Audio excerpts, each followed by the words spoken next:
एक छोटे से गांव में रामदीन नाम का एक बुजुर्ग किसान रहता था। उसकी जिंदगी कभी हरी भरी खेतों जैसी खुशहाल थी, लेकिन लगातार 3 साल पड़े सूखे ने उसकी सारी मेहनत छीन ली। कुएं सूख गए, फसलें जल गई और कर्ज का बोझ उसके कंधों पर पहाड़ बनकर टूट पड़ा। गांव के ज्यादातर लोग शहर की ओर पलायन कर चुके थे, पर रामदीन अपनी मिट्टी से बंधा हुआ था। हर सुबह वह सूखे खेतों में खड़ा होकर आसमान की ओर देखता और बुदबुदाता, शायद आज बादल आ जाए। लोग उसका मजाक उड़ाते, कहते कि अब कुछ नहीं बचा, पर उसके मन में उम्मीद की एक छोटी सी किरण अब भी जिंदा थी।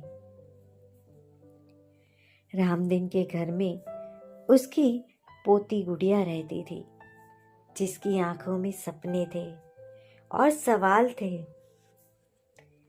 वह अक्सर दादाजी से पूछती, जब सब कुछ खत्म हो गया है तो आप रोज खेत क्यों जाते हो? रामदीन मुस्कुराकर कहता, बेटी, जिस दिन मैंने जाना छोड़ दिया उस दिन सच में सब खत्म हो जाएगा। वह रोज सूखी जमीन को साफ करता, मेड़ ठीक करता और बीजों को संभाल कर रखता, मानो उसे पूरा भरोसा हो कि एक दिन यह जमीन फिर से हरी होगी। वही उसकी उम्मीद की आखिरी किरण थी। एक शाम गांव में सरकारी अधिकारियों की एक टीम आई। उन्होंने बताया कि पास के पहाड़ों से पानी लाने के लिए एक छोटी नहर बनाई जाएगी, लेकिन इसके लिए गांव वालों का सहयोग जरूरी था। ज्यादातर लोग निराश होकर चुप रहे। किसी को भरोसा नहीं था कि यह योजना सफल होगी। तभी रामदेव ने आगे बढ़कर कहा, अगर एक बूढ़ा किसान आज भी अपने खेतों से उम्मीद नहीं छोड़ सकता, तो आप लोग क्यों छोड़ रहे हैं?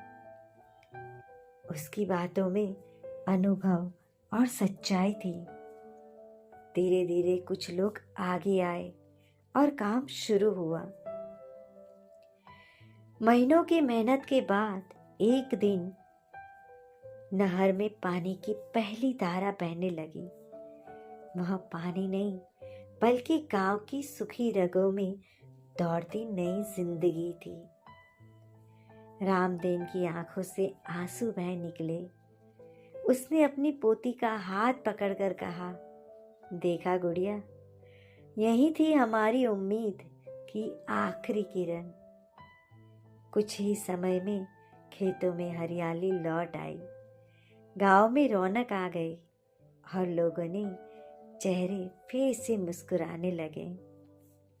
रामदीन ज्यादा दिन तक यह खुशहाली नहीं देख पाया, लेकिन उसकी कहानी गांव वालों के लिए सबक बन गई। उसने सिखा दिया कि जब सब कुछ अंधकारमय लगे, तब भी अगर इंसान उम्मीद की आखिरी किरण को थामे रखे, तो वही किरण एक दिन पूरा सूरज बन सकती है।